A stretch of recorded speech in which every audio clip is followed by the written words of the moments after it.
తిరిగి BCN news కి స్వాగతం.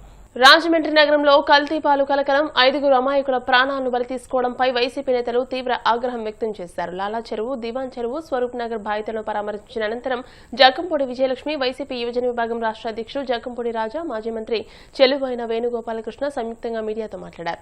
రాష్ట్రంలో వ్యవస్థలు నిర్వీర్యమైపోయాయని, ప్రజల ప్రాణాల కంటే రాజకీయ కక్ష సాధింపులకే ప్రభుత్వం పెద్దపీట వేస్తుందని మండిపడ్డారు. ఆసుపత్రిలో ఉన్న బాధితుల సంఖ్యపై ప్రభుత్వం తప్పుడు లెక్కలు చెబుతోందని ధ్వజమెత్తారు. మృతుల కుటుంబాలకు కేవలం 10 లక్షల రూపాయల ఆర్థిక సహకారం ప్రకటించి చంద్రబాబు చేతులు దులుపుకోవడం సిగ్గుచేటని అన్నారు. చాలా దురదృష్టం.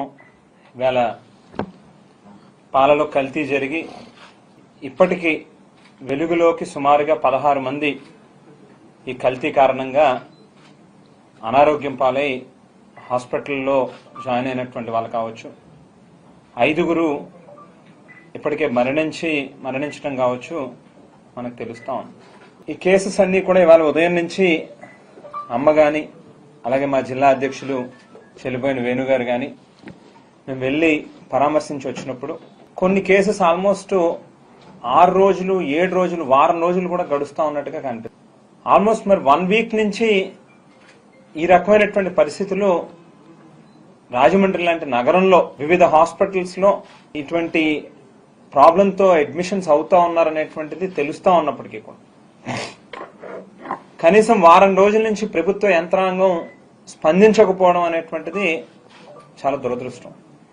ఇవాళ రాష్ట్రంలో ఉన్నటువంటి ప్రభుత్వ యంత్రాంగాలు, వ్యవస్థలు అన్నీ కూడా 150 మంది పోలీసులు రాజమండ్రి నగరంలో ఉన్నటువంటి 4 పోలీస్ స్టేషన్లకు సంబంధించినటువంటి circle, traffic, crime, Bommuru, Dhavaleswaram, Rajanagaram, Korukonda, entire police వ్యవస్థ అంతా కూడా అక్కడే ఉన్నారు.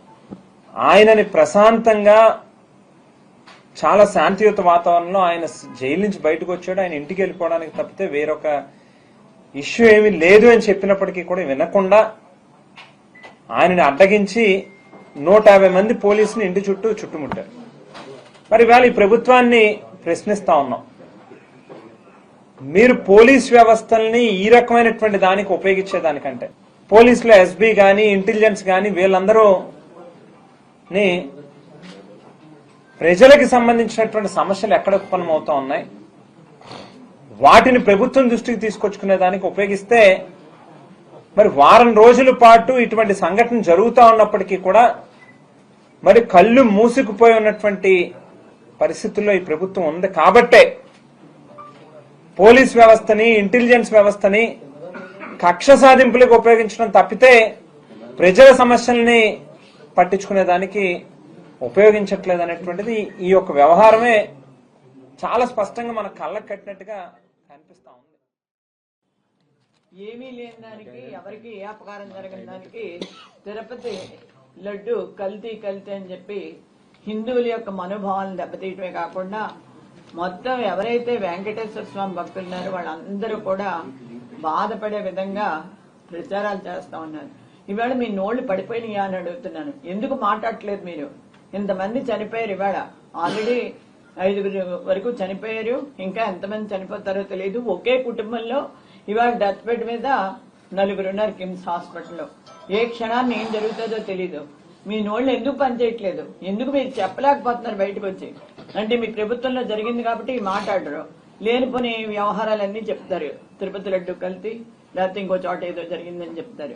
మీరు అడ్డంగా ఏదైనా మాట్లాడేయచ్చు. ఏం మాట్లాడి మాకు చెల్లుబాటు అవుతుంది అనుకుంటే మాత్రం చూస్తూ కొంతకాలం ప్రజలు ఊరుకుంటారేమో కానీ రోజు ఊరుకోరనేటటువంటి విషయాన్ని తెలుసుకోండి. ఇప్పుడు ప్రతి ఇంటికి వెళ్ళాం.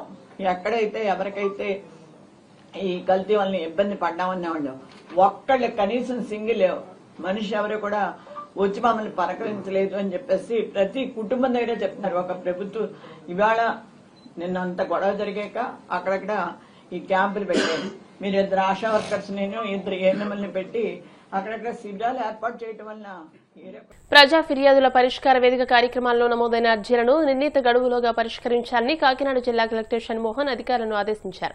కాకినాడ కలెక్టరేట్ వివేకానంద హాల్లో జిల్లా స్థాయి పీజీఆర్ఎస్ కార్యక్రమం, రెవెన్యూ క్లినిక్ కార్యక్రమాలు జరిగాయి. పీజీఆర్ఎస్ కార్యక్రమానికి జిల్లా collector Shanmohan, joint collector Apoorva Bharat, ZP CEO Lakshmana Rao, CPO P Trinath, GGH administration అధికారి N Sridhar, DRDA PD Srinivasa Rao, DLPO Vasudeva Rao తదితర అధికారులతో కలిసి హాజరై జిల్లా వ్యాప్తంగా వచ్చిన ప్రజల నుంచి వినతులు అర్జీలు స్వీకరించారు. ఈ అర్జీలను ఆయా శాఖల అధికారులకు సూచిస్తూ వాటిపై సత్వరమే సమగ్రమైన విచారణ చేపట్టి తగిన పరిష్కారం అందించాలని ఆదేశించారు. తిరుపతి శ్రీ పద్మావతి మహిళా విశ్వవిద్యాలయం ఆడిటోరియంలో విలువల విద్యా సదస్సు కార్యక్రమం జరిగింది. ఈ కార్యక్రమంలో ఆధ్యాత్మిక ప్రవచనకర్త చాగంటి కోటేశ్వరరావు పాల్గొని విద్యార్థుల్లో నైతిక విలువల పెంపొందింపుపై ప్రసంగించారు. ఈ కార్యక్రమంలో జిల్లా collector doctor yes Venkateshwar, DEO, సంబంధిత అధికారులు పాల్గొన్నారు. నేటి తరం విద్యార్థుల విద్యతో పాటు నైతిక విలువలు కూడా అలవర్చుకోవాలని వక్తలు సూచించారు.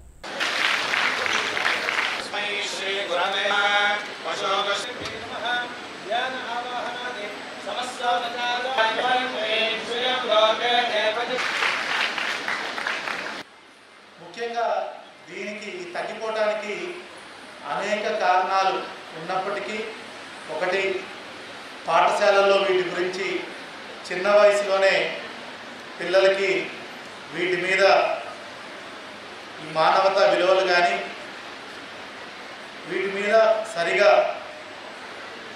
ఇంపార్టెన్స్ స్ట్రెస్ చేయకపోవటం, తల్లిదండ్రులు కూడా ఉద్యోగం వస్తే చాలే ఏదైతే ఈ కాంపిటేటివ్ ఎన్విరాన్మెంట్లో ఒక ర్యాట్ రేస్ లాగా మనం మిగతా వాళ్ళకంటే ముందుండాలి, ఆ రేసులో పూర్తిగా నిమగ్నమై దానికంటే అత్యంత ఇంపార్టెంట్ అయినటువంటి ఈ విలువలను మనం నాతో పాటు నా సహచర విద్యార్థులందరూ కూడా బాగా దాన్ని ఆలోచించేవారు. గురువులు కూడా చెప్పినంతా కూడా వినేవారు. పూజ్య గురువులు బ్రహ్మశ్రీ డాక్టర్ చాగంటి కోటేశ్వరరావు గారు, వాళ్ళ తండ్రి గారు కూడా విద్యాశాఖలోనే పనిచేశారు. సో అది కూడా ఇంకా చాలా అంతకంటే పెద్దవాళ్ళు ఎవరు ఉన్నారు మీ అందరికీ ఈ ప్రవచనాలు చెప్పడానికి. అదేవిధంగా శృంగేరి పీఠాధిపతులు ఆయనకు ప్రవచన రత్నాకర బిరుదునివ్వడం జరిగింది. అదేవిధంగా మన ప్రముఖ కంచి కామకోటి పీఠాధిపతులు కూడా ప్రవచన చక్రవర్తిగా ఆయనకు బిరుదివ్వడం జరిగింది. మన రాష్ట్ర ప్రభుత్వం కూడా కళారత్న, అదేవిధంగా రాష్ట్రీయ సాంస్కృత విద్యాపీఠం వారు సాహిత్యం నందు వాచస్పతి అండ్ డాక్టరేట్ పట్టాను కూడా ఇవ్వడం జరిగింది. ఇట్లా అనేకమైనటువంటి బిరుదులు, అవార్డు గ్రహీతైనటువంటి శ్రీ చాగంటి కోటేశ్వరరావు గారి ప్రవచనానికి ఈరోజు మీరందరూ కూడా జాగ్రత్తగా ఆలకించి మంచి మీరు పెట్టుకొని సమాజంలో ఒక గొప్ప వ్యక్తులుగా మీరందరూ అవుతారని కోరుకుంటూ సెలవు తీసుకుంటున్నాను. మానవ మరణం నన్ను అంతగా బాధించదు కానీ దైవ సమానులు మరి ప్రవచన వాచస్పతి బ్రహ్మశ్రీ చాగంటి కోటేశ్వరరావు సార్ గారి అమృత వాక్కులను మనం పరోక్షంగా యూట్యూబ్లలోనో సెల్ ఫోన్స్లోనో టీవీలోనో చూస్తూ ఉంటాం. కానీ ఈరోజు ప్రత్యక్షంగా వారి అమృత వాక్కులను ప్రవచనాల రూపంలో వినే భాగ్యం కలిగింది. మనకు చాలా సంతోషదాయకమని చెప్పుకోవచ్చు. సో విద్య యొక్క ముఖ్య లక్ష్యమే విద్యార్థిని సంపూర్ణ మూర్తిమత్వం కలిగినటువంటి వ్యక్తిగా తీర్చిదిద్ది సొసైటీకి అందించడం. తమ సమస్యలను పరిష్కరించాలంటూ తెలంగాణ ఆశా వర్కర్స్ యూనియన్ చేపట్టిన చలో హైదరాబాద్ ఉధృతంగా మారింది. కోటిలోని వైద్య కుటుంబ సంక్షేమ కమిషనర్ కార్యాలయం ముట్టడికి రాష్ట్ర వ్యాప్తంగా ఆశా వర్కర్లు కదం తొక్కగా ముందస్తు సమాచారంతో ఉదయం నుంచి అక్కడ పోలీసులు భారీగా మోహరించారు. Directorate of medical and health services campus ప్రధాన ప్రవేశ ద్వారం మూసేసి లోపలికి ఎవరిని అనుమతించలేదు. సంఘం రాష్ట్ర అధ్యక్షురాలు జయలక్ష్మి ఆధ్వర్యంలో కార్యకర్తలు కోటి ఆంధ్ర బ్యాంక్ చౌరస్తా నుండి ప్రదర్శనగా రాగా డిఎంహెచ్ఎస్ చౌరస్తా వద్ద పోలీసులు అడ్డుకున్నారు. దీంతో వారు అక్కడే బైఠాయించి నిరసన కొనసాగించారు. అదనపు బలగాలు ఆశా కార్యకర్తలను బలవంతంగా వాహనాల్లోకి ఎక్కించి వివిధ పోలీస్ స్టేషన్లకు తరలించాయి.